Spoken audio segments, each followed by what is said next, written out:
Labour market বন্ধ আছে, সেগুলো ওপেন করার জন্য আমরা বিভিন্ন ধরনের পদক্ষেপ নিচ্ছি। একই সাথে এখানে যেন কম খরচে অভিবাসী যেতে পারে সেই বিষয়টি নিয়ে আমরা কাজ করছি এবং সরকারের অগ্রাধিকার ভিত্তিতে যেমন মাদক, জুয়া এবং দুর্নীতির বিরুদ্ধে যে কঠোর অবস্থান, সেটাও আমরা উপজেলা প্রশাসনের সর্বস্তরের সরকারি কর্মকর্তা কর্মচারীদের সাথে মত বিনিময় করে আমরা দিয়েছি যে এখানে দুর্নীতির বিরুদ্ধে যেন আমাদের একটা কঠোর অবস্থান থাকে। উপজেলা প্রশাসনের বিভিন্ন দপ্তর থেকে মানুষ যেন হয়রানি মুক্তভাবে সেবা পায় এবং মাদকের বিরুদ্ধে যেন তাদের একটা কঠোর অবস্থান থাকে। আমি যে দুটো মন্ত্রণালয় আছি তার মধ্যে প্রবাসী কল্যাণ এবং বৈদেশিক কর্মসংস্থান মন্ত্রণালয়, এই মন্ত্রণালয়ের নামই প্রবাসী কল্যাণ, অর্থাৎ প্রবাসীদের কল্যাণ এবং বৈদেশিক কর্মসংস্থান সৃষ্টি করা একটা অগ্রাধিকার। সেই জায়গা থেকে আমরা ইতিমধ্যে বেশ কিছু মিটিং করেছি। বিদেশে আমাদের যেই সমস্ত শ্রম বাজার বা লেবার মার্কেট বন্ধ আছে সেগুলো ওপেন করার জন্য আমরা বিভিন্ন ধরনের পদক্ষেপ নিচ্ছি।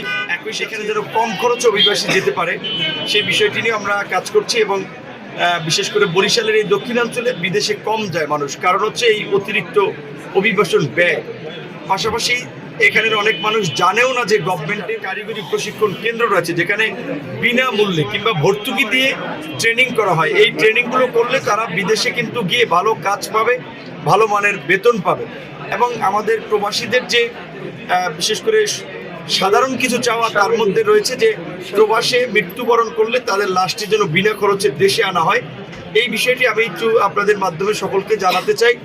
বর্তমান সরকারের যে বিএমইটির যারা রেজিস্ট্রেশন করে বিদেশ যায় তাদের কিন্তু লাশ সরকার সম্পূর্ণ খরচে দেশে আনে, এমনকি তারা 13 লক্ষ টাকা পর্যন্ত আর্থিক সুবিধা পায়।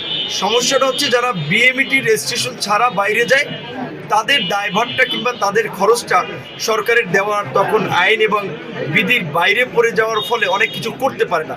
আমরা যেটা দেখেছি যে গত কয়েক বছরে 20 to 25% অর্থাৎ 20 থেকে 25% আপনার বিএমইটি রেজিস্ট্রেশনের মাধ্যমে যায়, আর 70 থেকে 75% মানুষই রেজিস্ট্রেশনবিহীন যায়। তো আমরা সকলকে অনুরোধ করব তারা যেন বিএমইটি রেজিস্ট্রেশনের মাধ্যমে যায়। সেক্ষেত্রে তারা মৃত্যুবরণ করলেও তাদের যেমন লাশ আনা নেওয়া থেকে শুরু করে পরিবারের পাশে দাঁড়ানোর কতগুলো দায়িত্ব সরকার পালন করে, পাশাপাশি অন্যান্য সুযোগ সুবিধা নিশ্চিত করতে আমাদের সুবিধা হয়। এবং প্রবাসীদের এছাড়া অন্যান্য যে বিষয়গুলো রয়েছে যেমন বিভিন্ন দেশের দূতাবাসে শ্রম কল্যাণ উইংয়ের সংখ্যা বৃদ্ধি করা কিংবা তাদের অন্যান্য সুযোগ সুবিধা দেখা। অবশ্যই আমি যেহেতু প্রবাসীদের নিয়ে কাজ করেছি এবং আন্দোলন সংগ্রামেও তাদের সাথে রাজপথে ছিলাম, আমাদের প্রবাসীদের বিশেষ সুযোগ সুবিধাগুলো নিশ্চিত করার জন্য একটি